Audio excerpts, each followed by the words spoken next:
غزوہ بدر کا عظیم قصہ۔ بسم اللہ الرحمن الرحیم۔ آج ہم اسلام کی پہلی بڑی جنگ غزوہ بدر کا واقعہ سنیں گے، جو حق و باطل کے درمیان پہلا فیصلہ کن معرکہ تھا۔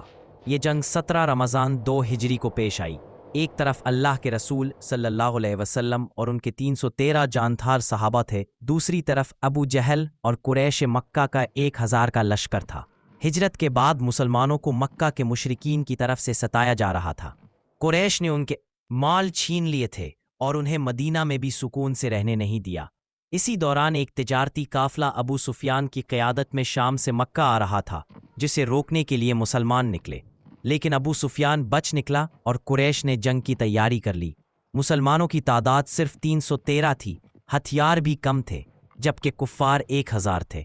رسول اللہ صلی اللہ علیہ وسلم نے بدر کے میدان میں خیمہ لگایا اور رات بھر اللہ سے دعا کرتے رہے، اے اللہ، اگر آج یہ چھوٹی سی جماعت ہلاک ہو گئی تو پھر قیامت تک تیرا نام لینے والا کوئی نہ رہے گا۔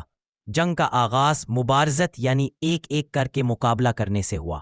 حضرت حمزہ، حضرت علی اور حضرت عبیدہ نے قریش کے بڑے سرداروں کو شکست دی۔ اس کے بعد عام جنگ شروع ہو گئی۔ فرشتے بھی اللہ کے حکم سے مسلمانوں کی مدد کے لیے اترے۔ ابو جہل، جو اسلام کا سب سے بڑا دشمن تھا، جنگ میں مارا گیا، اس کا غرور خاک میں مل گیا۔ رسول اللہ صلی اللہ علیہ وسلم نے فرمایا، یہ ہے اس امت کا فرعون۔ یہ جنگ مسلمانوں کی شاندار کامیابی پر ختم ہوئی۔ 70 کافر مارے گئے اور 70 قیدی بنائے گئے، جبکہ مسلمانوں کے صرف 14 شہید ہوئے۔ اس جنگ نے اسلام کو نئی طاقت دی اور دنیا کو یہ پیغام ملا کہ حق ہمیشہ غالب آتا ہے۔ اللہ پر کامل بھروسہ کامیابی کی کنجی ہے۔ قلیل تعداد اور کم وسائل کے باوجود ایمان کی طاقت سب پر بھاری ہوتی ہے۔